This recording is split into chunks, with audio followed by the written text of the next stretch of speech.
हम्म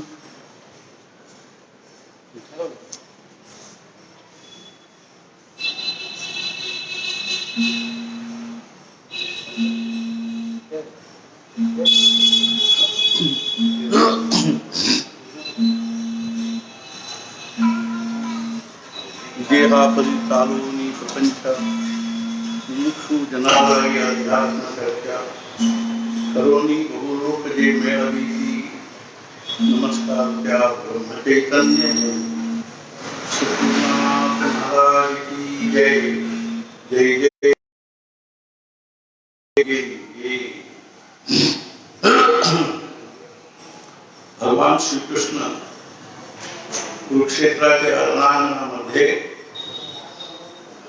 कौरव आणि पांडव यांच्यामध्ये जो युद्ध होणार होता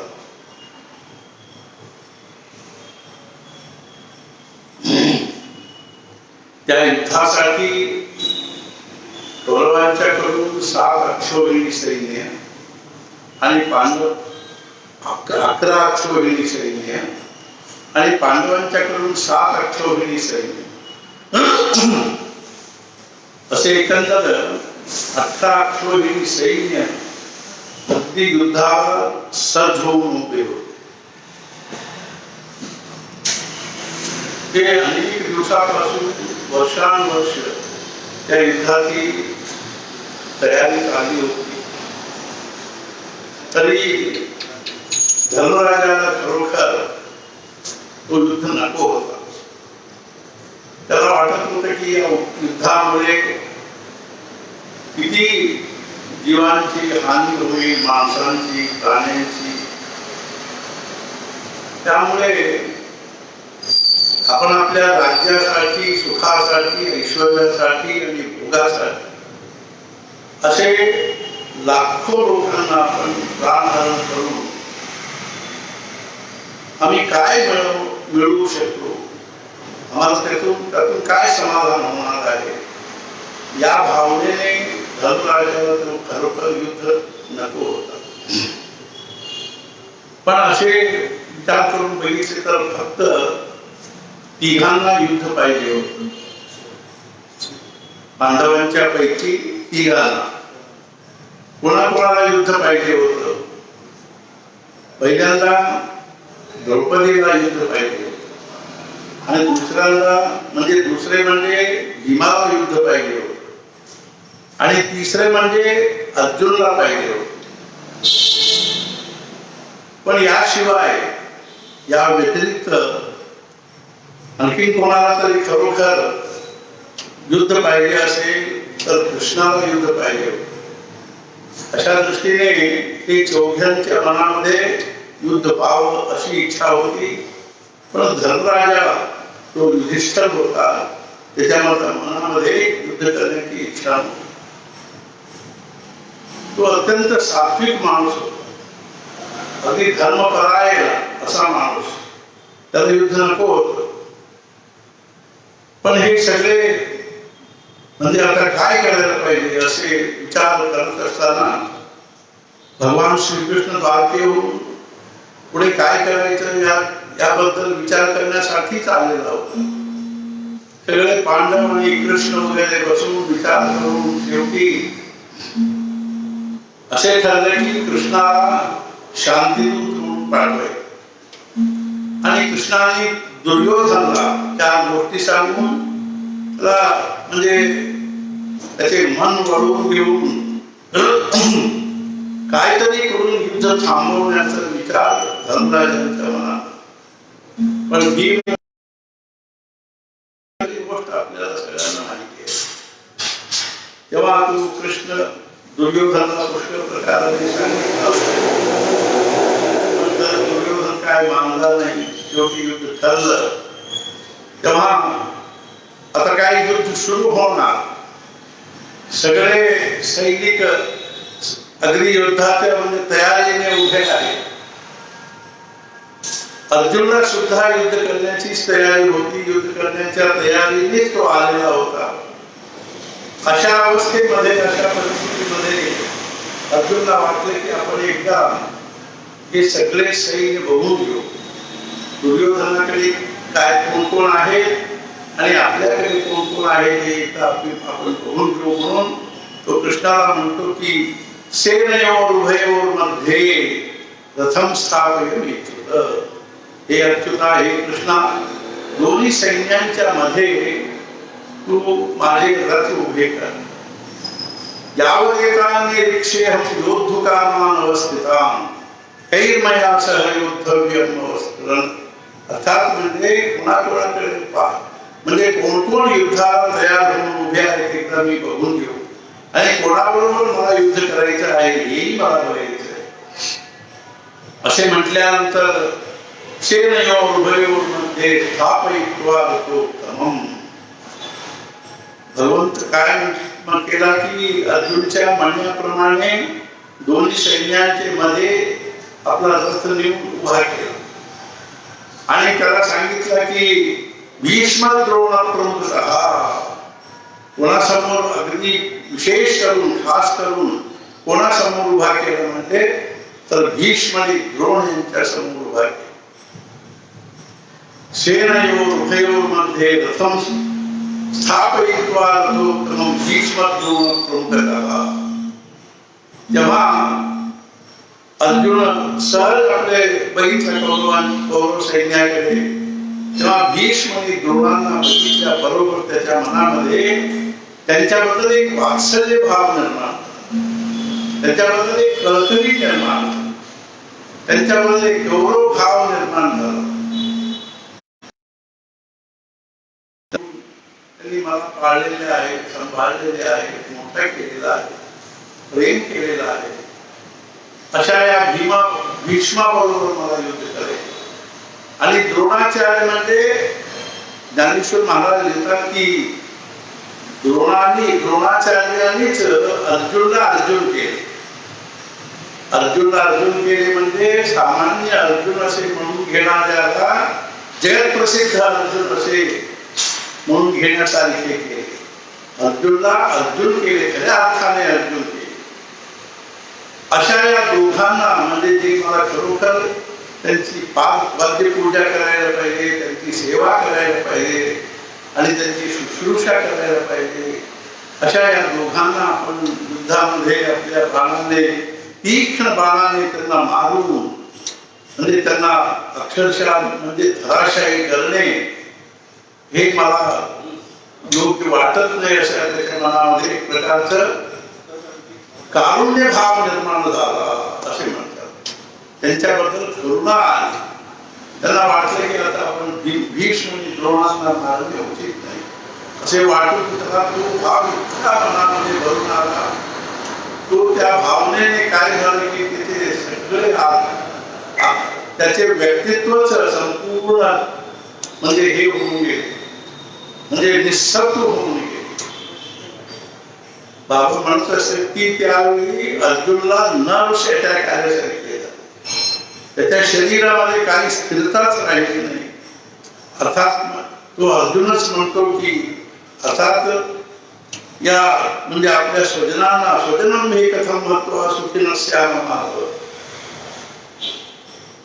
दृष्ट्वेवं स्वजनं कृष्णायुत्सुं समुपस्थितम् सीदन्ते मम गात्राणि मुखं च परिशुद्धति वेपतुष्टे शरीरे मे रोमांश्च जायते गांडीवं संसते हस्तात् त्वच्चैव परिदह्यते असे म्हणतोय मला ते इथे मला थांबू शकत नाही मी उभा राहू शकत नाही गांडीव माझ्या हातातून गळून पडत आहे मी एकदम म्हणजे आतून म्हणजे एकदम कोलॅप्स झालेला आहे आतून मी अत्यंत नर्वस झालेलो आहे मला उभा राहता येत नाही माझे शरीर कंपन होत आहे अशी त्याची स्थिती झाली तेव्हा कृष्णाला म्हटलं की आपण आता युद्ध करायला मी आता संन्यास तरी घेणार भिक्षा तरी मागून घेऊन आपले म्हणजे पोट पालन करून घेऊ उदरनिर्वाह करून घेऊ पण हे युद्ध नको तेव्हा कृष्णाने त्याला भगवद्गीता सांगितली असा तो प्रसंग आहे त्या भगवद्गीतेमध्ये अर्जुनाच्या प्रश्नाला उत्तर देता देता भगवंताने त्याला इतके असे दिव्य तत्वज्ञान सांगितले अध्यात्म सांगितले ज्या विचारातून जीवनातले सगळे प्रश्न मिटून जातात, जीवन एक अत्यंत समाधानपूर्ण होऊन जाते, असे ते सगळे विचार सांगितले. असे सांगत असताना कृष्ण अर्जुनला म्हणतो की संदर्भानुसार असे म्हणतो की यदा यदा धर्मस्य ग्लानिर्भवति भारत, हे भारत, हे अर्जुना, जेव्हा जेव्हा धर्माला ग्लानी होते. दुपारच्या प्रवचनामध्ये मी आत्मविषयी सांगितलं. भगवंत काय म्हणतो की जेव्हा जेव्हा धर्मामध्ये ग्लानी निर्माण होते, ग्लानी म्हणजे एक प्रकारचं म्हणजे त्याच्यावर काहीतरी आवरण आल्यासारखे, तो एक प्रकारे शक्तीहीन झाल्यासारखे, त्याचे तेज कमी झाल्यासारखे, त्याच्या तोंडावर काही तेजच राहणार नाही असे होणे म्हणजे ग्लानी होणे.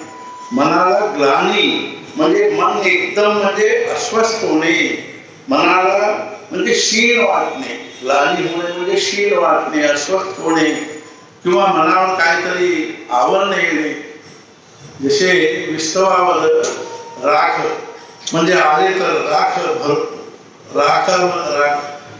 राखामध्ये विस्तवाला बुजवून ठेवले, त्या विस्तवाचं जसे तेज राहत नाही, उष्णता राहत नाही, ते उष्णता त्याच्या उष्णतेचा प्रभाव पडत नाही, तसे जेव्हा जेव्हा म्हणजे यदा यदा धर्मस्य ग्लानिर्भवति भारत, जेव्हा जेव्हा धर्माची ग्लानी होते तेव्हा काय होतं की धर्म म्हणजे अक्षरशः निःशब्द होऊन जातं. धर्म निःशब्द होत नाही वस्तुतः. धर्म जसा आहे तसे आपल्या स्वरूपामध्ये ते धर्म प्रतिष्ठित आहे. रुपाली सांगितलं की धर्म म्हणजे काय आहे. धर्म म्हणजे सुख आहे, धर्म म्हणजे शांती, धर्म म्हणजे समाधान. जिथे धर्म आहे तिथे शांती आहे, समाधान आहे, सुख आहे. आणि जिथे शांती नाही तिथे धर्म नाही. मग धर्म म्हणजे काय आहे नेमकं. धर्म म्हणजे मूर्तिमंत परमात्म्याचे अनुसंधान म्हणजे धर्म आहे. भगवंताचे अनुसंधान म्हणजे धर्म आहे. स्वजन अर्थात स्वधर्मे निधनम श्रेयः परधर्मो भयावह. आपण आपल्या भगवंताच्या अनुसंधानामध्ये असणे, आपण जे साधन करीत आहोत त्या साधनेमध्येच आपण असलो तर काय आहे की आपल्याला चांगलं आहे, हित आहे. आपले साधन सोडून दुसऱ्या कोणाच्या तरी साधनेमध्ये आम्ही शिरलो तर काय होऊन जातं की न इकडचे न तिकडचे होऊन जात. एकदा काय झालं की महाराजांच्याकडे कोणीतरी एक ग्रस्त आले आणि महाराजांना काय म्हटले की महाराज अलीकडे मला म्हणजे मी अलीकडे म्हणजे काही मी आधी तुमच्याकडून अनुग्रह घेऊन नामस्मरण करत होतो. पुढे काय झालं की मला सहज जे कृष्णमूर्तींचे प्रवचन ऐकण्याचं संधी मिळाली, तेव्हा मी रोज प्रवचनला किंवा वाचेवर प्रवचनला जात असतो. ते प्रवचन ऐकून मला असे वाटलं की आपण म्हणजे नामस्मरणापेक्षा ते प्रवचनाचे चिंतन जास्त करत असे वाटून मी हळूहळू नामस्मरण करणे माझे कमी होऊन गेले, जवळजवळ नाहीसे होऊन गेले. आणि मी सारखे ते जे कृष्णमूर्तीचे विचारांचे चिंतन करत होतो.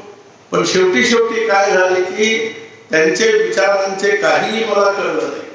त्यांचे विचार माझ्या साधनेमध्ये जीवनामध्ये उतरू शकले नाही. जेव्हा मी ऐकत होतो तेव्हा मला कळल्यासारखे वाटले, पण नंतर मला त्यातले काही माझ्या डोक्यात राहायचं नाही. असे होऊन काय झाले की नामस्मरणही सुटून गेले आणि त्यांचे विचारही मला काही आकलन नाही झाले. त्यांचा काय मुद्दा आहे हेही मला कळेनासा झालेला. तेव्हा मग मी न इकडचं ना तिकडचे असे झालो. आता मी काय करू. तेव्हा महाराज म्हणाले ते काय तुम्हाला पत्र लिहिलं होतं का, फोन केला होता, काय बोलवलेला होता, कोणाला तरी पाठवून दिला होता का तुमच्याकडे, तुम्ही माझ्या प्रवचन ऐकायला या असे तुमच्याकडे ते काय पाठवलेलं होतं का. तुम्ही सोबत म्हणजे त्यांच्या प्रवचन ऐकायला गेला आणि ऐकता तुम्हाला वाटलं की मला खूप काहीतरी कळलेलं आहे, पण शेवटी त्यातून काही तुमच्या अंतःकरणामध्ये उतरू शकलं नाहीये. म्हणून तुमच्या अंतःकरणामध्ये त्या विचारातून काहीही निर्माण नाही झाले. इतकेच नव्हे तर त्या प्रवचनातून तुम्हाला तुमचे असलेले थोडेफार समाधान पडले. त्यामुळे तुमचे नामस्मरण सुटले, साधन सुटलेलं, अशा परिस्थितीमध्ये तुम्हाला म्हणजे एक प्रकारचे नैराश्य भाव आला. तेव्हा बापरे काय म्हणाले, खरं आहे म्हणे, मी चुकीच म्हणजे त्यांचे प्रवचन ऐकायला गेलो आणि मला काय म्हणते त्यांचे प्रवचन काय ते चूक असतात असे नाहीये, पण काय ते समजणारे त्यासारखे साधन करणारे हे कोणी वेगळेच असतात. आम्ही त्या मार्गातले नाही. म्हणून आमचे जे काय स्वधर्म म्हणजे स्वसाधन आहे, म्हणजे स्वधर्म आहे, त्या स्वधर्मामध्ये आपण राहणे योग्य आहे. माझ्यासाठी किंवा माझ्याकरिता भगवंताने जे साधन म्हणजे मला म्हणजे सिद्ध करून दिलेलं आहे, किंवा जे साधन माझ्यासाठी त्यांनी माझ्या समोर आणलेलं आहे, माझ्या वाटेला आलेले आहे, त्या साधनेमध्येच आपण असणे म्हणजे शेवटपर्यंत त्या साधनेमध्ये असायला पाहिजे. म्हणजे काहीतरी आपल्या मनामध्ये काहीतरी निर्माण.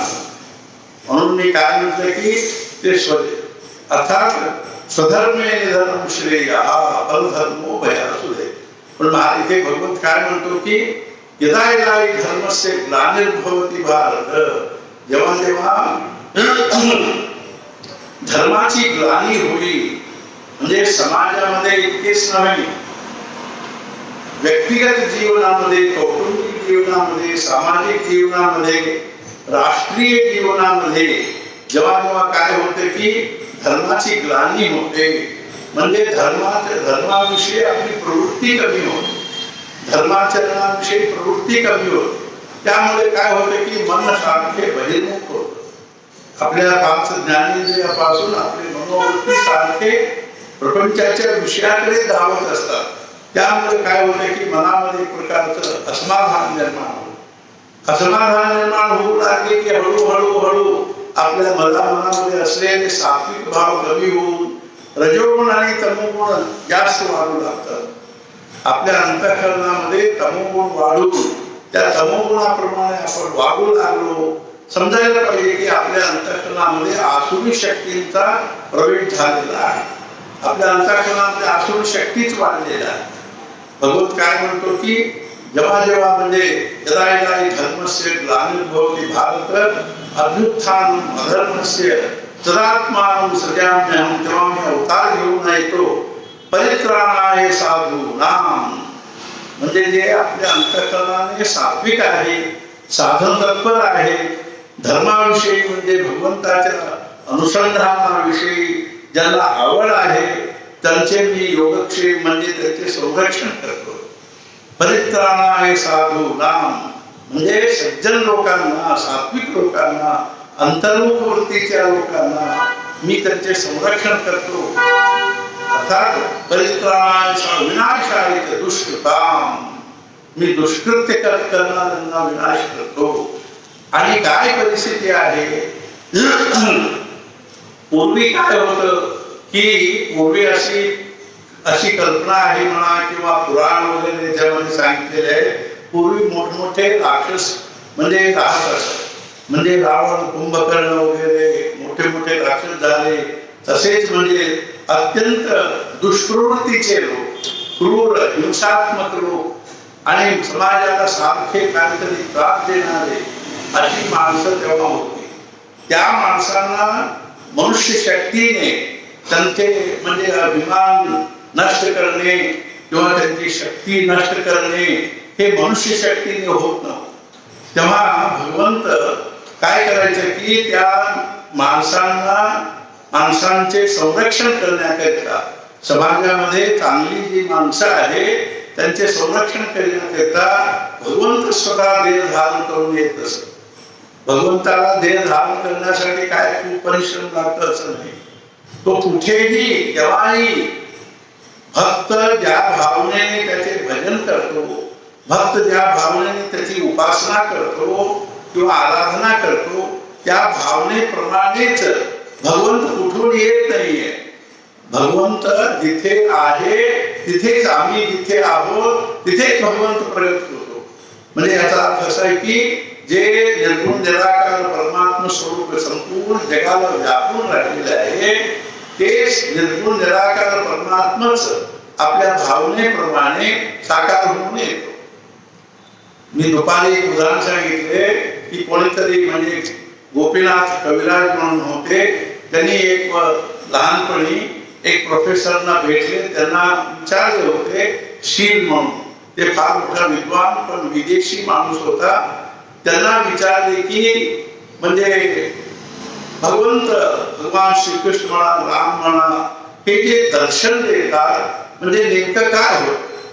तेव्हा ते काय म्हणाले, कृष्णाचे अवतार झाले हे बरोबर आहे, पण जर नाही झाले असले तरी सुद्धा तुम्ही त्या कृष्णाच्या जे काय कृष्णाबद्दल अनेक साधू सत्पुरुष भक्त वगैरे लिहिलेले आहे, त्यांच्या व्यक्तित्वाचे जे वर्णन केले आहे, त्या वर्णनाप्रमाणे तुम्ही त्याची कल्पना करून त्याचे आकार निर्माण करून घेऊन फोटो म्हणा, एक म्हणजे मूर्ती म्हणा, काहीतरी तुम्ही असे आपल्या समोर ठेवून घेऊन त्याची जर उपासना तुम्ही केली, म्हणजे त्याची उपासना केली, भक्ती केली आणि भजन केले वगैरे वगैरे, आणि सारखे त्याच्याबद्दल आपल्या अंतःकरणाचं म्हणजे अंतःकरण त्याच्यामध्येच दडून ठेवला, तेव्हा तुमच्या भक्तीला, तुमच्या प्रेमाला वशीभूत होऊन ते सर्वव्यापी परमात्मा तत्व आहे,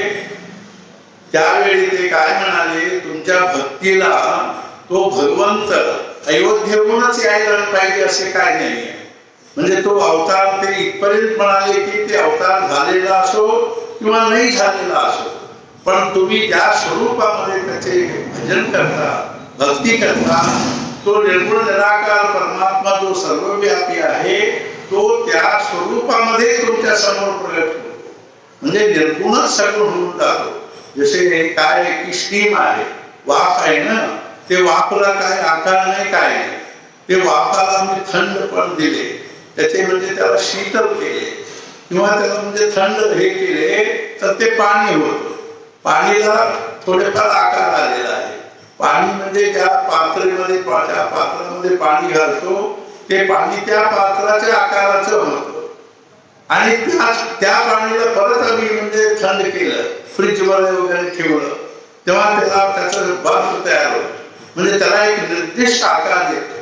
हे जसे आहे अत्यंत निर्गुण अव्यक्त असा जो परमात्मा आहे, तो भक्ताच्या अंतःकरणाने प्रेमाने द्रवीभूत होऊन तो साकार होऊन आपल्या समोर प्रगट होतो.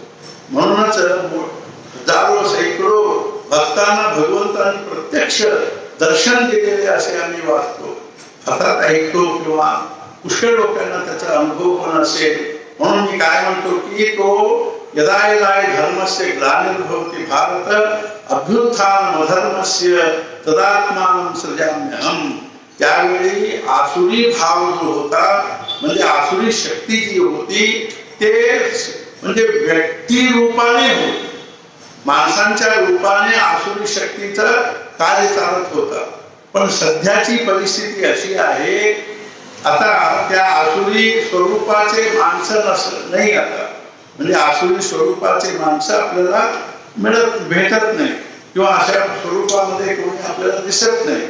हल्ली शरीराने अगदी म्हणजे चांगली असलेली माणसं आणि खूप शिकलेली माणसं, सुशिक्षित म्हणा आणि चांगले प्रतिष्ठित माणसं, श्रीमंत माणसं, अधिकारी माणसं आणि चांगले म्हणजे पुष्कळ अध्ययन केलेली माणसं, अशी माणसं सुद्धा म्हणजे बाहेरून अगदी सुंदर असलेली माणसं वगैरे, त्यांच्या अंतःकरणामध्ये आसुरी भाव भरलेला असतो.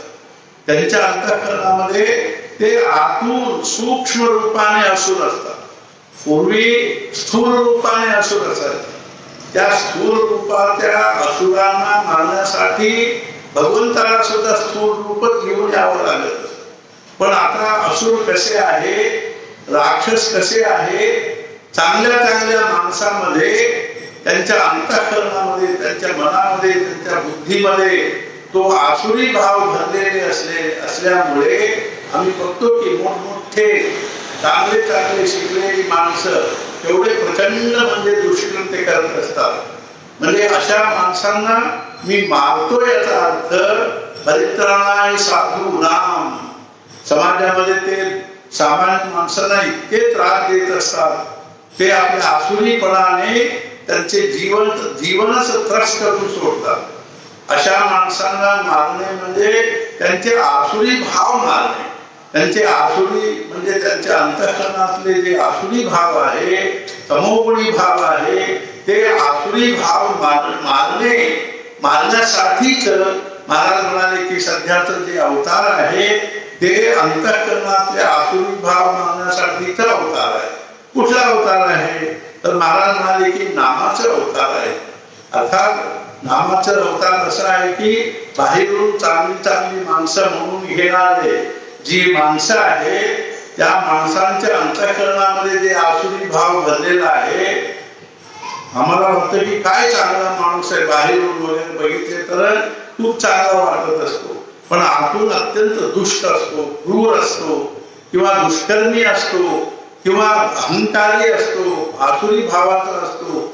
अशा माणसांच्या देहाला आघात न करता त्या माणसांच्या अंतःकरणातला जो आसुरी भाव आहे तो आसुरी भाव म्हणजे नष्ट करण्याकरिताच भगवंताचा अवताराची आता अपेक्षा आहे.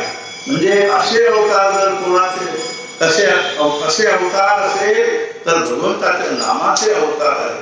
हल्ली नामच आपल्या अंतःकरणातल्या आसुरी भावांना नष्ट करण्याचे एकमेव साधन आहे असे महाराज नेहमी म्हणत असत. म्हणून भगवंत काय म्हणतो की अर्थात यदायदाय धर्मस्य ग्लानिर्भवति भारत, म्हणजे या श्लोकाचा सामान्य अर्थ असा आहे की पूर्वी जेव्हा म्हणजे आसुरी भावाचे लोक म्हणजे जन्म घेऊन येत असत. उदाहरण म्हणजे रावण, कुंभकर्ण वगैरे, तसेच म्हणजे दंतिवक्त्र वगैरे इत्यादी जे होते ते सगळे जे होते ते म्हणजे अक्षरशः लोकांना समाजातले साधू सत्पुरुषांना अत्यंत त्रास देणारे होते. म्हणून त्या काळामध्ये भगवंताला प्रत्यक्ष देहरूपानेच अवतार घेऊन यावं लागलं. तसे भगवान श्रीकृष्णाचे अवतार झाले, तसेच परशुरामांचे अवतार झाले आणि तसेच भगवान श्री रामचंद्राचे पण अवतार झाले. आम्ही कथा पुष्कळ ऐकलेलो आहोत. दशरथ आणि कौशल्यांच्या पोटी रामाचे जन्म झाले आणि त्याला 3 भाऊ होते, लक्ष्मण, भरत, शत्रुघ्न असे. ते चौघे दशरथ महाराजांचे म्हणजे हे होते, चिरंजीव होते. लहानपणापासूनच भगवान श्री रामचंद्र म्हणजे अत्यंत दैवी भाव संपन्न होता. अशा त्या भगवंताचा अवतार अर्थात त्रेतायुगामध्ये झालेल्या अवताराचे अजूनही आम्ही त्याचे स्मरण करतो. तो इतका महान विलक्षण अर्थात म्हणजे मनुष्य रूपाने साक्षात परमात्माच अवतार घेऊन आलेला होता. मर्यादा पुरुषोत्तम असे आम्ही त्याला म्हणत असतो. तशा रामाला जो कोणी म्हणजे आपल्या भावनेने भक्तीने त्याची उपासना करी, त्याचे नामस्मरण करी, त्याची भक्ती करी, तो निश्चित तो राम जो आहे तो पुष्कळ लोकांना काय वाटतं की म्हणजे एकदम पुष्कळ लोकांना कसे दर्शन देऊ शकतो. तर महाराजांच्या विषयी सांगायचं म्हणजे आपल्या गांधीमध्ये त्यांची आरती पद आहे ब्रह्मान महाराजांनी केलेले की ते म्हणतात की म्हणजे एका ठिकाणी राहून दुसऱ्या ठिकाणी दर्शन दिलेले आहे. म्हणजे आता तुम्ही आता सांगितलं ते महाराज दुसऱ्या ठिकाणी दर्शन देण्यासाठी गोंदावलेचेच महाराज तिकडे जायला पाहिजे असं नाही.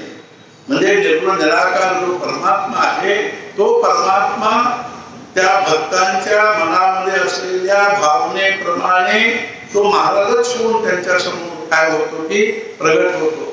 भगवंत त्या स्वरूपामध्ये प्रगट होतो. पण आपल्याला ते कळत नाही. आपल्याला वाटतं की महाराजच आले, महाराजच म्हणजे प्रगट झाले वगैरे. आणि महाराज स्वतः तो त्या परमात्मा स्वरूप झाल्यामुळे महाराजांचे जे दर्शन कुठे होत असेल तर देह ठेवल्यानंतर सुद्धा महाराजांच्या रूपाने जर आपल्याला दर्शन होत असेल तर तो निर्गुण निराकार परमात्मा. मी सकाळी सांगितले की आपण एखाद्या व्यक्तीमध्ये सद्गुरूंची भावना ठेवून आपण ज्या प्रमाणात त्यांचे शिष्य होतो त्या प्रमाणात सर्वव्यापी परमात्मा तत्व जो आहे ते तत्व त्या व्यक्तीच्या मार्फत आपल्याला अनुग्रह करेल. अर्थात तो विश्वव्यापी जो परमात्मा तत्व आहे, सच्चिदानंद स्वरूप परमात्मा तत्व आहे, तो कुठल्याही रूपाने म्हणजे आपल्या समोर प्रगट होऊ शकतो. असू दे, मला काय म्हणायचं आहे, असे आज भगवान चैत्र शुक्ल नवमी दुपारी 12 वाजता भगवान श्री रामचंद्राचे अवतार झाले. आम्ही नेहमी राम मंदिर मध्ये अवतार म्हणजे जन्मोत्सव करत असतो. पण या 2 वर्ष, मागच्या वर्षी आणि या वर्षी या कोरोनामुळे आम्ही आश्रम मध्येच म्हणजे भगवंताच्या अवताराचे आम्ही म्हणजे अर्थात श्री रामनवमीचे जे म्हणजे उत्सव आम्ही म्हणजे महाराजांच्या सानिध्यातच करत असतो. त्याप्रमाणे दुपारी सगळे कार्यक्रम झाले. महाराजांना म्हणजे रामाला पाळण्यात घालणे वगैरे, भजन वगैरे झाले, सगळे कार्यक्रम झाले. त्यावेळी मुख्यत्वे मी 2-4 गोष्टी सांगितले. ही गोष्ट मला मुख्य सांगायची आहे. आज सकाळी मी सांगितले की रामनवमीच्या या शुभ संदर्भात खरोखर मला ते युगादीच्या दिवशी म्हणजे चैत्र शुक्ल प्रतिपदेच्या दिवशीच मला ते गुढीपाडव्याच्या दिवशी मला सांगायचं होतं. पण त्या दिवशी मी विसरलो, दुपारी पण विसरलो आणि संध्याकाळी पण विसरलो. मग मला वाटलं की हे केव्हा सांगू, तेव्हा मला सहज वाटलं की आपण रामनवमीच्या दिवशी सांगू. आणि एकाच वेळी मराठी आणि गांधीमध्ये दोन्ही सांगायचं म्हणजे ते काय होते की विषयांचं जे म्हणजे संबंध आहे किंवा जे काय विषयाचा जो प्रवाह चाललेला असतो त्याच्यामध्ये सारखे खंडितपणे येत असतो. त्यामुळे म्हणजे खंड होऊन जातं. त्यामुळे त्या विषय म्हणजे सांगण्यामध्ये एक प्रकारचा फोर्स राहत नाही किंवा एक प्रकारचे ते लिंक लागत नाहीये, संबंध तुटत जातो, असे वगैरे सगळे होत असल्यामुळे मी काय म्हटले की आपण दुपारी गांधीमध्ये करू आणि संध्याकाळी मराठीमध्ये थोडे काहीतरी सांगू. असे मुख्य सांगायचा विषय मुद्दा असा आहे की आम्ही पुष्कळ वर्षापूर्वी म्हणजे जवळजवळ 20-25 वर्षापूर्वी, 10-15 वर्ष किंवा 20-25 वर्षापूर्वी आम्ही काय केलेले होते की विश्वात्मक भगवंताचे नामस्मरण किंवा जप असा आम्ही एक उपक्रम केलेला होता. म्हणजे रात्री 10 वाजता कमीत कमी 15 मिनिट सगळ्यांनी म्हणजे संबंध जगातले लोक म्हणजे आपले जे काय महाराजांचे म्हणजे महाराजांच्या परिवारातले आहेत, महाराजांच्या अनुग्रहित आहे किंवा महाराजांच्या विषयी अगदी श्रद्धा भक्ती असणारी जी माणसं आहे त्या माणसांनी संपूर्ण विश्वामध्ये एक व्हायब्रेशन निर्माण होण्याच्या दृष्टीने संपूर्ण विश्वामध्ये नामाचं एक फार मोठं एक वातावरण निर्माण होण्याच्या दृष्टीने आपण जिथे आहोत तिथे यावेळी 15 मिनिट आपण नामस्मरण करायला पाहिजे असे सांगितलेलं. पण हळूहळू त्याच्याबद्दल पुष्कळसे आमचा सुद्धा काय झाले की त्याच्याबद्दल म्हणजे त्याला म्हणजे फॉलोअप करणे आम्हालाही शक्य नाही झालं. म्हणजे त्याच्या मागे लागणे आम्हालाही शक्य नाही झाले.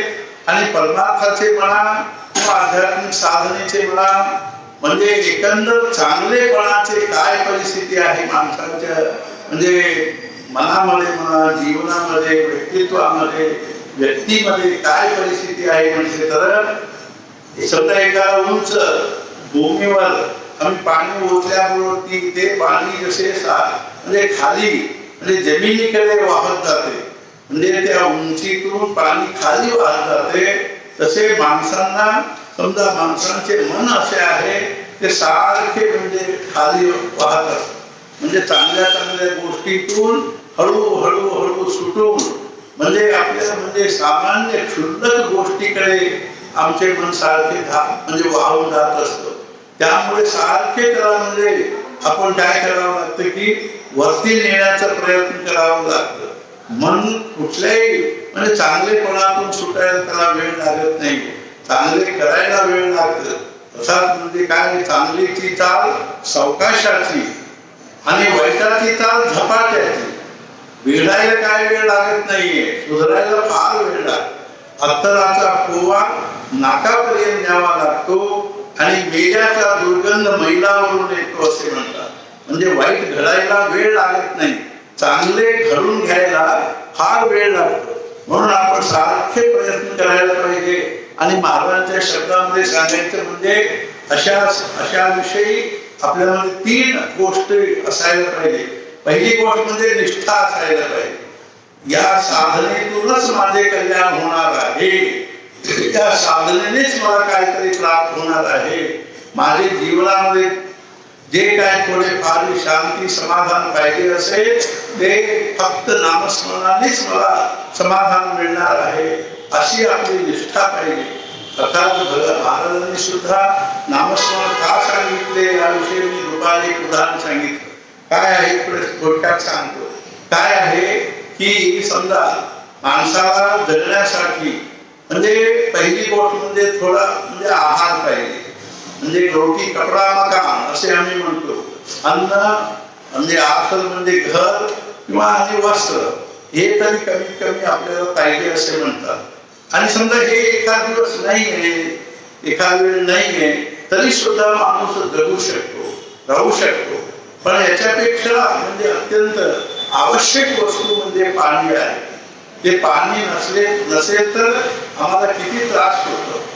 समजा पाणी तहान लागली आणि ती तहान वेळेवर पाणी नाही मिळाले तर आपल्याला तहान वाढत जाते आणि आपल्या शरीरामध्ये म्हणा किंवा तळमळ लागू लागतो. सारखे तळमळ पाणी पाहिजे असते. पण याने सुद्धा आम्ही पाणी सुद्धा एखाद दिवस न पिता राहू शकू. पण सगळ्यात महत्वाची गोष्ट माणसाच्या साक्षात जीवनच असल्यासारखे जीवाशी अत्यंत म्हणजे निकट जीवाशी एक रूप झालेली वस्तू कुठली आहे तर हवा आहे. म्हणजे हवेशिवाय माणूस जगू शकत नाही. ज्या अर्थी माणूस हवेशिवाय जगू शकत नाही त्या अर्थी भगवंतानी तो हवा जो आहे तो भगवंत म्हणतो की याच्याशिवाय माणूस जगू शकत नाही. म्हणून आपण जसे रोटी कपडा मकान वगैरे जसे महाग आहे खूप पैसे लागतात त्याला खूप परिश्रम लागतं कष्ट करावं लागतं तेव्हा काहीतरी आपल्याला थोडेफार मिळतं. आणि हल्ली पाण्याला सुद्धा पैसे देऊन घ्यावं लागतं तरी सुद्धा पाणी पुष्कळ मिळू शकतं. आणि त्यापेक्षा म्हणजे हवा अत्यंत महत्वाचे आहे. ते हवेशिवाय माणूस जसे जगू शकत नाही.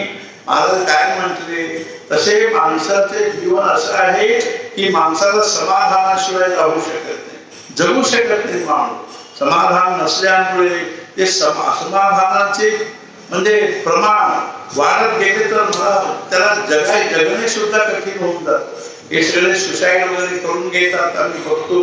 पाणी म्हणजे विहिरीमध्ये बुडी मारतात किंवा फासे लावून घेतात किंवा अंगावर राखेल वगैरे ओतून घेऊन म्हणजे आग लावून घेतात. किती त्रास होत असेल त्यावेळी. पण मला वाटतं की काय म्हणजे विचित्र आहे त्यांना जे मनाचे अस्वस्थतेमुळे असमाधानामुळे जे त्रास होत असतं त्या त्रासापेक्षा हे जळून जेव्हा आपल्याला राखेल ओतून घेऊन किंवा काहीतरी पेट्रोल वगैरे ओतून घेऊन गाडी लावून घेऊन मरणे त्यांना कमी त्रासाचं वाटतं. म्हणूनच ते मरायला तयार होतात. पाण्यामध्ये बुडून म्हणजे श्वास कोंडून आणि धडपडून मरणे त्यांना आपल्या जगण्याच्या वेळी आपल्या जीवनामध्ये जे त्यांना मनस्थिती असते अस्वस्थ मनस्थिती असमाधान मनस्थिती किंवा दुःख चिंता वगैरे जे असतात ते इतके तापदायक असतात की त्याच्यापेक्षा मरणे म्हणजे काहीतरी थोडी वेळ आपण आपल्याला त्रास झाले तरी अंग सगळे जळून जात असताना किती थोडे कुठेतरी आपल्याला हाताला कुठेतरी थोडेसे गरम लागले तर आपल्याला किती त्रास होतो. सबंध अंग जळत असताना काय होत असेल आपण कल्पनाच करू शकत नाही. पण अशा परिस्थिती स्वीकार करून ते मरायला तयार होतात त्याचा अर्थ आहे की ते जिवंत असून ते त्यांना दुःख भोगणे असमाधान भोगणे अस्वस्थ असणे त्यांना सहन होत नाही.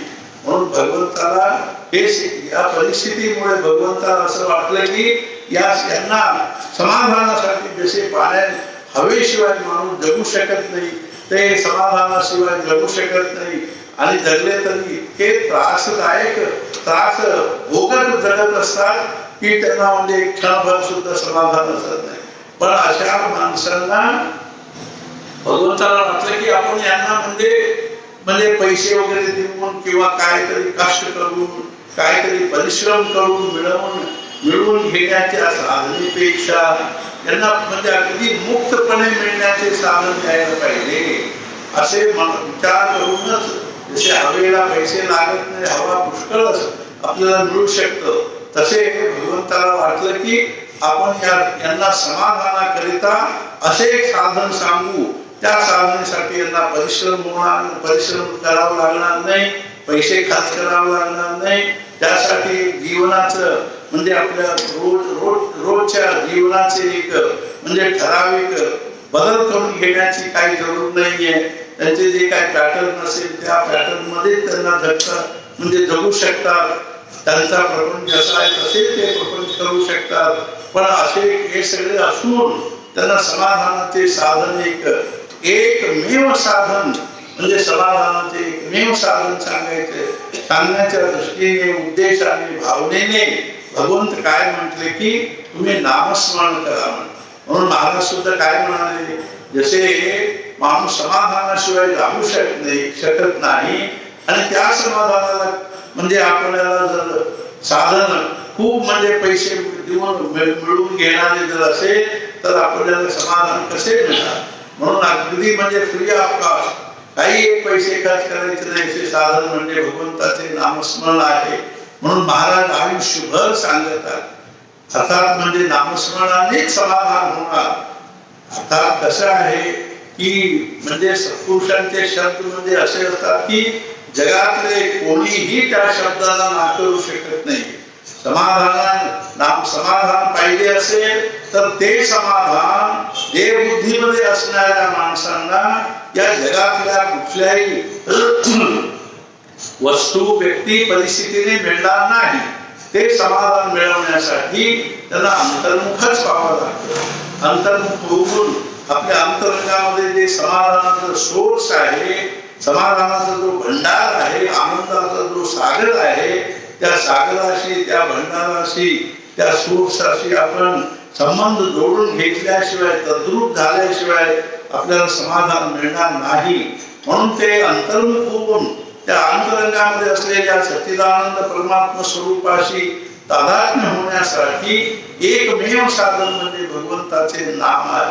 म्हणून भगवंत काय म्हणतो की तुमच्या म्हणजे अंतःकरणामध्ये असलेल्या परमात्म्यावर जे म्हणजे अज्ञानाच्या अविवेकाचा जो ग्लानी आलेला आहे, आवरण आलेलं आहे, झाकण आलेलं आहे, ते झाकण काढण्याकरिता जो आपल्या अंतःकरणावर असलेल्या परमात्माच्या म्हणजे प्रत्यक्ष आपल्याला अनुभव येण्यासाठी ते आत्म्यावर आलेल्या ढगासाठी आवरत असलेले त्या ढगांना दूर करण्यासाठी जसे मोठं वारा चालला की ढग जसे म्हणजे उडून जातात तसे आपल्या अंतःकरणातले आपल्या आत्मस्वरूपाला आवरण घातलेले जे अज्ञान आहे, अविवेक आहे, भ्रम आहे, संभ्रम आहे, हे जे आहे म्हणजे मोह आहे, हे सगळे काढण्यासाठी एक भगवंताचे नामस्मरणच एक अत्यंत श्रेष्ठ उपाय आहे असे महाराज नेहमी सांगत असत. आणि आम्ही भगवंताचे नामस्मरण करू लागलो.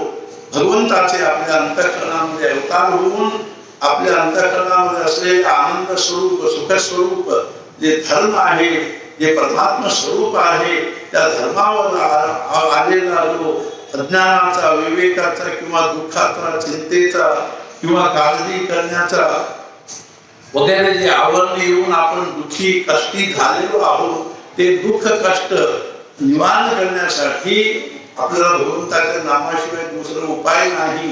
त्यांनीच आपल्या अंतःकरणामध्ये तो राम तेव्हा अवतार घेऊन आला, रावण कुंभकर्ण आदी म्हणजे महान राक्षसांना मारला. पण ते आता त्याच्यापेक्षाही प्रचंड राक्षस आसुरी भाव आपल्या अंतःकरणामध्ये काम, क्रोध, लोभ, मद, मोह, मत्सर आणि अनेक प्रकारच्या वासना, पैशाची वासना, प्रतिष्ठेची वासना, मोठेपणाची वासना, शास्त्र वासना इत्यादी अनेक वासनेने भरलेले आपले अंतःकरण त्यांच्यापेक्षा मोठे असुर असल्यासारखे. पण या असुरांना अंतःकरणामध्ये दौडून बसलेल्या असुरांना मारण्यासाठी एक भगवंताचे नामच साधन आहे. नाम वेगळे नाही आणि राम वेगळे नाही. आज रामाचा अवतार म्हणजे आपल्याला असं व्हायला पाहिजे की आपल्या अंतःकरणामध्ये तो रामच नाम रूपाने अवतार घेऊन आलेला आहे अशी आपली भावना व्हायला पाहिजे. या दृष्टीने मी दुपारी सांगितले की आपल्याला खूप नामस्मरण करायला पाहिजे. आतापर्यंत आम्ही हजारो म्हणजे 1013 कोटी, हजार नव्हे 1013 कोटी जप सगळे म्हणजे लाखो लोकांनी 1000 पर्यंत 13 कोटी जप केले आहे. किती आनंदाची गोष्ट आहे खरोखर. त्या भगवंताची केवढी मोठी सत्ता आहे. त्या म्हणून आम्ही म्हणजे जन्मोत्सव म्हणून नाही, वाढदिवस म्हणा, म्हणजे आम्ही कांदीमध्ये कुटील हप्पा असे म्हणतो, म्हणजे जन्माचे सण असे आम्ही म्हणतोय. काय मोठे सण असतो कोणाचो, आम्ही जन्माचे सण म्हणून आम्ही आचरतो आहे, साजरा करतो. वाढदिवस म्हणून साजरा करतात. आणि ज्ञानेश्वर महाराज तरी असे म्हणाले, पहिल्या वर्षीचा वाढदिवस झाला म्हणून ते लोक म्हणजे माझ्या मुलाचे पहिल्या वर्षीचा म्हणजे वाढदिवस, हॅपी बर्थडे वगैरे. तर ज्ञानेश्वर महाराज म्हणतात की तुम्ही किती अविवेकी आहात. म्हणजे की आजच्या आयुष्यात 1 वर्ष कमी झाले त्याचे तुम्हाला दुःख नाही आहे. 1 वर्षाचे झाले म्हणून तुम्ही आनंद करता. त्याच्या आयुष्यातले 1 वर्ष कमी झाले याच्याकडे तुमचे लक्ष नाही असे म्हणतात. हे आमचे काय ते जन्म वाढदिवस काय आणि जन्मात आलेले सण काय, हे काय खरं नाही. आपण भगवंताचे जयंती, रामनवमी, कृष्ण जयंती वगैरे वगैरे आम्ही जे करतो, हे आपल्या अंतःकरणामध्ये त्या भगवंताचा अवतार होण्याच्या दृष्टीने, ते आपल्या अंतःकरणामध्ये भगवंताचे अनुसंधान, त्या अवतार होण्याच्या दृष्टीने आम्ही करायला पाहिजे. परित्राणाय साधू नाम, आपल्या अंतःकरणामध्ये असलेले सात्विक गुणांचं संरक्षण करणे आणि आसुरी भाव जे आहेत आपले काम, क्रोध, लोभ, मद, मोह, विकार, वासना इत्यादी त्यांचे नाश करणे, या दृष्टीने आपल्या अंतःकरणामध्ये भगवंताचा अवतार व्हायला पाहिजे. समाजामध्ये भगवंताचा अवतार व्हायला पाहिजे. घरोघरी कुटुंबामध्ये अवतार व्हायला पाहिजे. म्हणजे सगळीकडे भगवंताचे अनुसंधान, नामस्मरण वगैरे व्हायला पाहिजे. या दृष्टीने आम्ही म्हणजे पुढे 13 कोटी झाले, उपासना झाली, मग वाटलं की आपण नाम लिहायला पाहिजे. तेव्हा माझ्या मनात आलं की आपण त्याच्यासाठी म्हणजे वह्या वगैरे प्रिंट करून घ्यायला पाहिजे.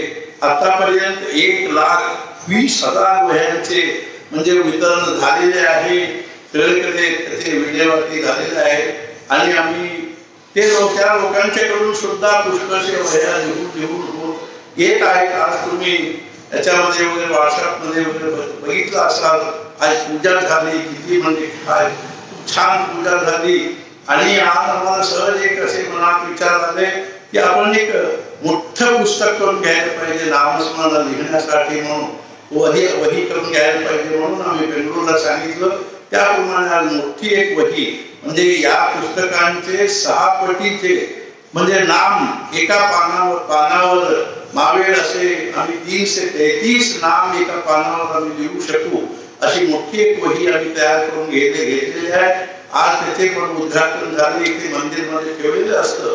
कोणी यावर आणि तिथे बसून 5 मिनिट, 10 मिनिट, 15 मिनिट, अर्धा तास वगैरे त्या पुस्तकामध्ये नामस्मरण लिहत बसता येण्यासाठी. त्यावेळी मी सांगितलं की हे जे आहे आणखी पुष्कळ ठिकाणी या पुस्तकांचे म्हणजे या वहीचेच एक मंदिर करणार आहे.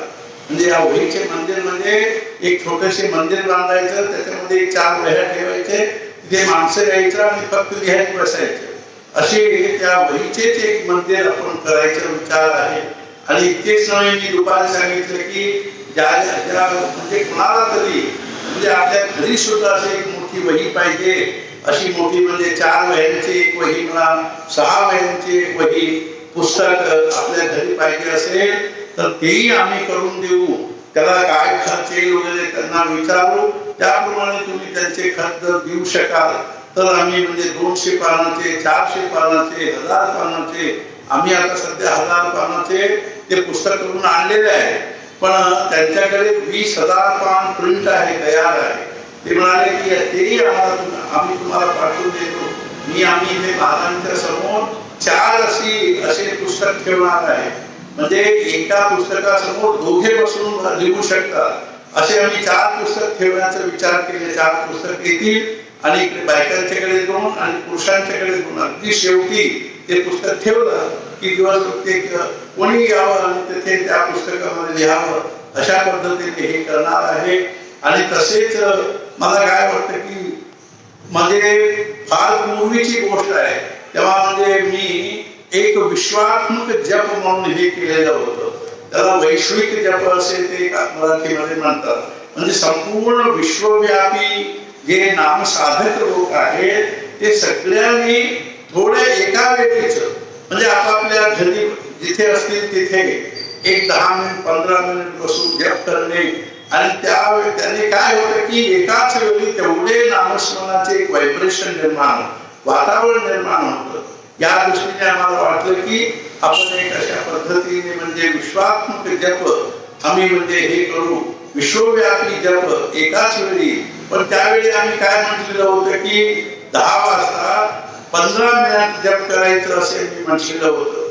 पण आता मी त्याच्यामध्ये थोडीशी सुधारणा करून असे त्याचं हे करतो की 10 ते 11 पर्यंत या एका तासामध्ये तुम्ही जिथे असाल तिथे म्हणजे फक्त त्यावेळी काय की आपले या जगामध्ये नामाचं एक फार मोठे वातावरण निर्माण होण्याच्या दृष्टीने आणि त्या वातावरणाचा प्रभाव आपल्या अंतःकरणावर होण्याच्या दृष्टीने व्हायब्रेशनचं आपण सुद्धा त्याच्यामध्ये सहभागी होऊ. कसे सहभागी व्हायचं? 10 ते 11 मध्ये या वेळेमध्ये या एका तासामध्ये 10 ते 15 मिनिट आपण जसे आहोत तसे, जिथे आहोत तसे, गाडीमध्ये असलो किंवा घरी असलो, ऑफिसमध्ये असलो किंवा आणखी कुठे असलो आणि विदेशामध्ये राहणारे माणसं त्यांच्या वेळेप्रमाणे रात्री 10 ते 10 म्हणजे 11 पर्यंतच्या वेळेमध्ये 10 ते 15 मिनिट आपण म्हणजे शांतपणे जिथे स्वयंपाकघरात असलेली माणसं तिथेच बसू शकतात आणि बाहेर असलेली माणसं तिथेच, आणि ते सगळे आम्ही एकत्र बसून करायला पाहिजे असेही नाहीये. आपल्या पुरते आपण 10 ते 11 पर्यंतच्या वेळेमध्ये आपल्या वेळेप्रमाणे थोडंसं अनुकूल करून घेऊन म्हणजे रोजच्या म्हणजे आपल्या कार्यक्रमामध्ये थोडेसे आपले अनुकूल करून घेऊन 10 ते 15 मिनिट आम्ही शांतपणे नामस्मरण केलं. त्याच्यावरून सूक्ष्म आपल्या मनामध्ये काहीतरी म्हणजे समाधानाचा म्हणजे प्रभाव होत असतो या दृष्टीने. आणि त्याला कुठल्याही प्रकारचं काही निर्बंध नाही. तुम्ही अकस्मात जेवण करत असाल तर एक 10 मिनिट तुम्ही तिथे जेवण सुद्धा ताटासमोर बसून सुद्धा शांतपणे एक 10 मिनिट म्हणजे आम्ही जेवत असताना अर्धा तास फोनवरून बोलत असतो आणि तेव्हा ते चालतं आम्हाला. पण एक 10 मिनिट आपण थोडंसे जेवण थांबून घेऊन आणि शांतपणे डोळे झाकून बसून एक 10 मिनिट झाल्याबरोबर एक श्वास माळ आपण प्रत्यक्ष माळ घेऊन जरी करू शकलो नाही तरी समजा तिथे म्हणजे उजवा हात जरी म्हणजे कर्कट झाला असेल किंवा मुठी झाली असेल तर डाव्या हाताने सुद्धा माळ ओढून आम्ही 10 ते 15 मिनिट त्यावेळी हे करून जेवण सोडून जायला पाहिजे असं नाही. आणखी दुसरी गोष्ट असं आहे की 10 ते 11 असल्यामुळे जेवण झाल्यावर सुद्धा आम्ही बसू शकतो, असेही करू शकतो. समजा 11ला 10 मिनिट आहे आम्ही जेवायला बसलो, आता जेवण सुरू करणार, तेवढ्यात आता वाटलं की आपण विश्वात्मक जप करून घेऊ, तेव्हा सुद्धा तसे करून घेऊ शकता. मी असे का सांगतो की मला याच्यामधून काही मिळणार नाहीये, काही मला काही त्यातून काही मिळवायचं नाहीये. पण मला काय वाटतं की एक आपल्याला सध्याच्या या विचित्र परिस्थितीमध्ये एकाकडे बघितलं कोरोनाचे केवढे प्रचंड पालखी दुसरे म्हणजे वेव्ह येऊ लागलेले असे म्हणतात. हे आणखी किती वाढलेलं आहे. महाराष्ट्रामध्ये लॉकडाऊन झाले, कर्नाटकमध्ये परत त्यांनी 14 दिवस एक लॉकडाऊन पद्धतीनेच करू लागलेले आहे. हे सगळे परत वाढलेले आहे. हे सगळे काय ते आमचे कर्मभोगच आहे. पण ह्या परिस्थितीमध्ये आमचे आयुष्यातले वेळ वाया जाऊ नये या भावनेने परिस्थिती तर अशी आहे की म्हणजे काय असते की जगभर थंडी पडली असली तर काय आम्ही हातामध्ये म्हणजे हिलाल घेऊन किंवा म्हणजे हे मशाला घेऊन आम्ही ते थंडी पळवण्याचे जर प्रयत्न करत गेलो ते काय पळवणे शक्य नाही.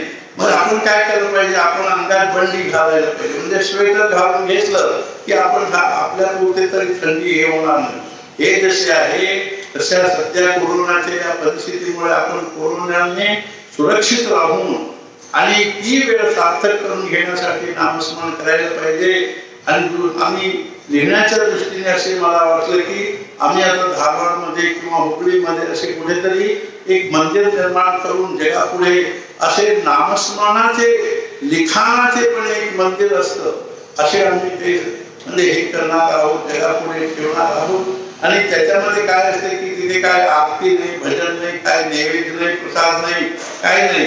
आपण यायचं तिथे त्या पुस्तकासमोर बसायचं. जसे तुम्ही घरी लिहत होता, घरी काय होतं की आम्ही लिहायला बसलो की तेवढ्यात फोन येतात, कोणीतरी येतात, काहीतरी दूरवाले येतात, आणखी काहीतरी गडबड करून परत ती वही बंद करून ठेवून परत त्या कामाला जावं लागतं. पण इथे आम्ही येऊन शांतपणे बसलो, मोबाईल वगैरे बंद ठेवून आम्ही एक 10 मिनिट 15 मिनिट अर्धा तास जप लिहित बसलो, नाम लिहित बसलो की मनाला किती छान बरं वाटतं. सध्याचा अनुभवच असा आहे या 1,20,000 वह्यांच्या बद्दलचा आम्हाला ते असे म्हणजे फोन येत आहे. आम्हाला याच्यामुळे खूप म्हणजे आवड निर्माण झालेली आहे, खूप आमच्या मनाला समाधान झालेले असे लोक म्हणतात. या दृष्टीने आम्हाला वाटलं की आम्ही सार्वत्रिक म्हणजे सामूहिक रूपाने नामस्मरण लिहिण्याचे उपक्रम करू म्हणून अशा पद्धतीचे एक मंदिर. समजा पुण्यासारख्या शहरामध्ये तुम्हाला मंदिर बांधणे जर होत नसेल, समजा आम्हाला त्याच्यासाठी एक 18x18 किंवा 14x14 एक खोली सुद्धा चालते. त्या खोलीत भाड्याने किंवा स्वतःचे असू दे, त्या खोलीमध्ये 4 पुस्तक असे चौक इकडे इकडे इकडे इकडे इकडे चारीकडे एक पुस्तक ठेवून घ्यायचं. आणि त्या एका पुस्तकाच्या असे पान उघडले तर दोघे बसून लिहू शकतात. इकडच्या पुस्तकापुढे 2, तिकडचे असे 8 माणसे एकदम लिहू शकतात. आमची अशी कल्पना आहे, आम्हाला असे म्हणजे असे करून घेण्याचा विचार येत आहे की त्या 4ही पुस्तकांचे मध्ये एक म्हणजे बॉक्स सारखे करून घ्यायचं आणि त्या बॉक्सवर 4ही बाजूला महाराजांचं आणि ब्रह्मानंदांचं फोटो लावायचं आणि त्या बॉक्सवर एक म्हणजे शिखराप्रमाणे एक असे हे करून घ्यायचं. त्यालाच नाम मंदिरच होऊन जातं. लिखित राम नाम मंदिर असे होऊन जाते. ते पुस्तक झाल्यावर आणखी दुसरे पुस्तक असे ठेवून घ्यायचं. अशा पद्धतीने मोठ्या प्रमाणात नामस्मरण समाजामध्ये व्हावं या भावनेने आम्ही म्हणजे या रामनवमीच्या या भगवंताचे अवतार आज म्हणजे या मोठ्या पुस्तकाच्या रूपाने, नामस्मरणाच्या रूपाने, नाम लेखनाच्या रूपाने. आणखीन अगदी महत्वाची गोष्ट म्हणजे ते आलेले नाम आज तुम्ही बघितला, तिथे तुम्ही ते नामस्मरण भरलेले पुस्तक ठेवलेले तुम्ही जिथे बघितला तिथे ते मंदिर निर्माण होणार आहे. आता तिथेच म्हणजे ते त्याचे फिगर आपण त्याचे सगळे ते म्हणजे नकाशा सुद्धा मी काढलेलं आणि जमिनीवर काढलेले तुम्ही पाहिले. आणि उद्यापासूनच तिथे काम सुरू होणार आहे. इंजिनियरांचे सगळे काम चालू आहे आणि याप्रमाणे आमचे मंदिर प्रारंभ निर्माण होणार आहे. त्याच्यामध्ये 1,20,000 नव्हे 3,00,000 पुस्तक आम्ही ठेवू शकू. आज एवढे मोठे ते हे होणार मंदिर होणार आहे. मी दुपारी सांगितलं सांगताना की मी पुष्कळ ठिकाणी 13 कोटी लिखित राम नाम ठेवलेले मी बघितलेले. अयोध्यामध्ये पुष्कळ ठिकाणी बघितले. आमच्याकडे 2 ठिकाणी आम्ही ठेवलेले आहोत. महाराजांच्या मंदिराच्या शिखरामध्ये ठेवलेले आहोत. सज्जनगडच्या समर्थांच्या समाधीच्या शिखरावर 13 कोटी जप आहे. आणखी पुष्कळ ठिकाणी मी बघितले. आपल्या इथे राम मंदिर मध्ये वगैरे ठेवलेलो आहोत. पण ते पुस्तकांच्या साठीच एक मंदिर करून ते पुस्तक म्हणजे 1 नव्हे 2 नव्हे 13 कोटी नव्हे शतकोटी राम नाम लेखन तिथे ठेवण्याचा विचार आमचा आहे. अशा पद्धतीने सगळीकडे नामाचा प्रचार व्हावा. परिस्थिती कशी असो पण मनात तरी समाधान वाटतं त्याने. म्हणून आज आम्हाला खूप बरं वाटलं. अशा हे सगळे विचार करण्याकरिता मी म्हटलं होतं की मंदारला म्हटलं की संध्याकाळी आपण थोडी वेळ काढून त्यावेळी आपण मराठीमध्ये सांगू असे म्हटलं. मुख्य म्हणजे काय आहे की भगवंताचे जे अवतार आहे सध्याच्या परिस्थितीमध्ये आपल्या अंतःकरणामध्ये असलेल्या आसुरी भावांना, आसुरी भाव जे आहे ते आसुरी भाव महाघातक भाव आपल्या अंतःकरणामध्ये भरलेले. आज आम्ही बघतो की किती म्हणजे अगदी सुसंस्कृत माणसासारखे दिसणारी, सुशिक्षित माणसं असणारी, श्रीमंत असणारे, अधिकारी असणारे, चांगले म्हणजे पुष्कळ गोष्टीविषयी अगदी म्हणजे कटाईत असलेली माणसं म्हणजे आतून इतके म्हणजे घाणेरडे आणि वाईट असतात, अत्यंत घातक प्रवृत्तीचे असतात आम्ही असे पाहतो आहोत. म्हणजे असे हे सगळे पूर्वीचे जे असुर जे आहेत राक्षस आता सगळे आपल्या अंतःकरणामध्ये भरून वास केलेले आहेत. त्यांना हाकलून देण्यासाठी बाहेर काढण्यासाठी एकच उपाय म्हणजे जसे याच्यामध्ये वाळूमध्ये असलेल्या सापाला काढण्यासाठी आपण मिरचीचे धूप तरी सोडावं लागतं किंवा गरम पाणी तरी त्याच्यामध्ये वाळूमध्ये घालावं लागतं. ते वाळूमध्ये गरम पाणी घातले तर साप निघून येतं. म्हणजे मिरचीचं धूर जर सोडले तर साप निघून येतो. तसे आपल्या अंतःकरणामध्ये दुर्गुण वासना विकार बाहेर काढण्यासाठी आपल्याला नामच आज जायला पाहिजे. ते नाम कुठल्या कुठल्या तरी रूपाने तरी गेले तरी चालतं. लिखाणाच्या रूपाने, स्मरणाच्या रूपाने, संकीर्तनाच्या रूपाने किंवा अखंड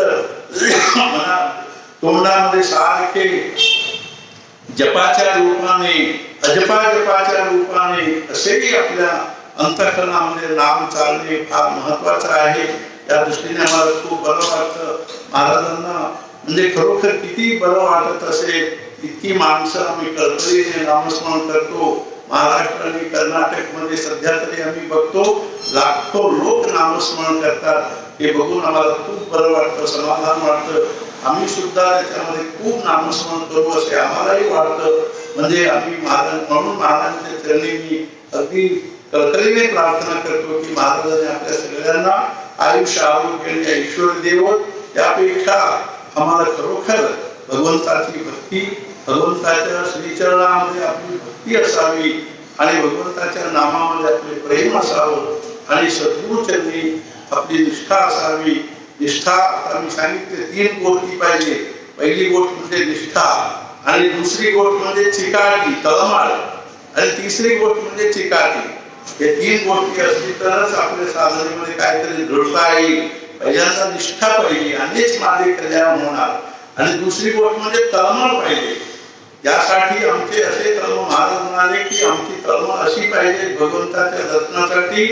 जसे एखाद्या माणसाला आम्ही डोक्यावर हात घेऊन त्याला पाण्यात बुडवून ठेवलं तर तो वर येण्यासाठी जेवढे चडपडतो आहे तेवढे आम्हाला भगवंताच्या दर्शनाची चडपड लागायला पाहिजे. जसे एखाद्या माशाला आम्ही बाहेर काढलं पाण्यातून, तो मासा म्हणजे जसे पाण्यासाठी चडपडतो तसे आपले मन चडपडायला पाहिजे. तशी तळमळ लागायला पाहिजे आपल्याला. आणि तिसरी गोष्ट म्हणजे चिकाटी पाहिजे. इतकी चिकाटी म्हणजे एखादा मुंगळ्या एक गुळाच्या पेला धरले तर काही आपण ओढले तर ते त्याचे म्हणजे मान कटून म्हणजे हे होऊन कापून येईल पण ते काय सुटणार नाही. म्हणजे मान तुटून येणार पण ते काय सुटणार नाही, सोडणार नाही. अशी आपली चिकाटी पाहिजे असे महाराजांच्या चरणी प्रार्थना करू. मी आता म्हणजे आपण आणखीन एक गोष्ट सांगण्याची म्हणजे मी सांगितलं आज दुपारी आता आपण प्रति महिन्याचे 2 रविवार शिंका समाधान सुरू करण्याचा विचार आहे. एक रविवार कर्नाटक कालडीमध्ये आणि एक रविवार मराठीमध्ये सुरू करण्याचा विचार आहे. त्यामध्ये सुद्धा आपण सगळे प्रेमाने आनंदाने आणि आपल्या आपल्या मनात असलेले जे काही आध्यात्मिक संशय आहे त्यांचे विचार विनिमय करून आपण साधनेमध्ये प्रवृत्त होऊन अत्यंत उत्साहाने साधन करू. भगवंताच्या आणि सद्गुरूंच्या अनुग्रहाला पात्र होऊ अशी प्रार्थना करू. जानकी जीवन स्मरण जय जय राम.